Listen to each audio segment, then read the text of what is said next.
Hey guys எல்லாரும் எப்படி இருக்கீங்க? நல்லா இருக்கீங்களா? நல்லா இருக்கீங்க நம்புறேன். நானும் ரொம்ப நல்லா இருக்கேன். ஸோ சிங்கிள் மாமனுடைய ஒரு பெயின்ஸ் அந்த இதுதான் நம்ம பார்த்துட்ருக்கோம். அதில் வந்து நான் எப்படி மணியை ஹேண்டில் பண்ணுறேன் அப்படின்னு சொல்லி பார்க்குறோன்னா, நமக்கு என்னங்க அது ரொம்ப பெரிய ஆசைலாம் எப்படியுமே இருந்திருக்காது. குட்டி குட்டி ஆசையை தான் அது நம்ம அது தேவையான்னு ஃபஸ்ட்டு யோசிப்போம். அப்புறமா ரொம்ப யோசிக்கும்போது அது தேவையில்லை அப்படின்னு சொல்லி போயிடுவோம். அது மாதிரி தான் என் லைஃப்பில் நான் கடந்து வந்துட்டுருக்கேன் இப்போல்லாம். ஏன்னா நம்ம லைஃப்பை யாருக்கிட்டேயாச்சும் நம்ம சாக்ரிஃபைஸ் பண்ணணும்னு நம்ம டிசைட் பண்ணியிருப்போம் இல்லையா? மோஸ்ட்டாக யாருமே சாக்ரிஃபைஸ் பண்ண மாட்டாங்க.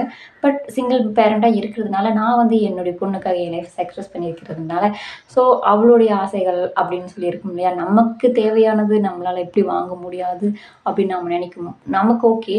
பட் அவங்க குழந்தைங்க அப்படின்றதுனால அவங்க ஆசைப்பட்டது அடம் பிடிப்பாங்க, வாங்கி தரணும்னு கேட்பாங்க. ஸோ எல்லாமே இருக்கு இல்லையா?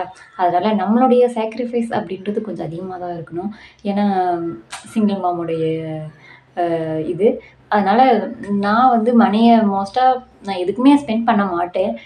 நம்ம யோசிப்போம் இல்லையா? நமக்கு இது தேவையா அப்படின்னு யோசிப்போம் இல்லையா? சரி ஓகே. ஒன் டைம் நம்ம தேவையான்னு யோசிப்போம். அடுத்த டைம் அது ஓகே நமக்கு தேவையில்லை அப்படின்னு சொல்லிட்டு போய்க்கிட்டே இருப்போம். ஏன்னா மணி இஸ் ஆல்வேஸ் அல்டிமேட் அப்படின்னு சொல்லுவாங்க இல்லையா? பணம் பத்தும் செய்யும். அதனால் ஸோ ஓகே எல்லாருமே ஸ்டேட்டஸ் பார்த்து தானே பழகுறாங்க. மணி இருக்கவங்ககிட்ட ஒரு மாதிரி, மணி இல்லாதவங்ககிட்ட ஒரு மாதிரி அப்படி தானே பழக ட்ரை பண்ணுறாங்க.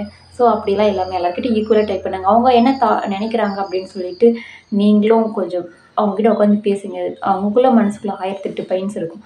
அது எல்லாமே அவங்ககிட்ட சொல்லலாம். அட்லீஸ்ட் ஒரு பாயிண்டாச்சும் அவங்ககிட்ட சொல்லுவாங்க இல்லையா? ஸோ அதனால் யாருமே தேடி வந்து யாருக்குமே ஹெல்ப் பண்ண போகிறது கிடையாது. அட்லீஸ்ட் அவங்களுடைய ஃபீலிங்ஸை புரிஞ்சுக்க ட்ரை பண்ணுங்கள். ஸோ அதுவே உங்களுக்கு பெட்டராக இருக்கும். இது வந்து என்னோடய சிங்கிள் மாமோட பெரிய கோரிக்கை அப்படின்னு வச்சுக்கலாம். ஏன்னா நம்ம நினைப்போம் நமக்கு இது வாங்கி தரணும், அது வாங்கி தரணும்னு நிறைய ஆசைகள் இருக்கும். அதெல்லாம் இல்லாமல் ஓகே இதுதான் அப்படின்னு சொல்லிட்டு நம்ம ஃபிக்ஸ் பண்ணிட்டு போய்கிட்டே இருப்போம். ஸோ எதுவாக இருந்தாலும் சரி பெண்களுடைய பெயின்ஸையும் கொஞ்சம் அப்சர்வ் பண்ண ஆரம்பிங்க.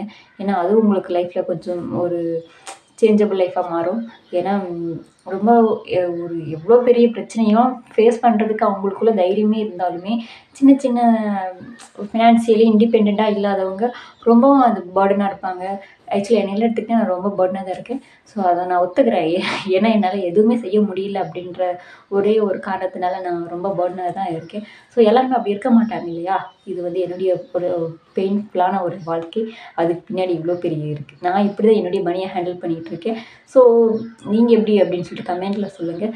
தேங்க்யூ ஃபார் வாட்சிங். அண்ட் இந்த வீடியோ உங்களுக்கு பிடிச்சிருந்துச்சுன்னா மறக்காமல் சப்ஸ்கிரைப் பண்ணுங்கள். தேங்க்யூ ஃபார் வாட்சிங். பாய்.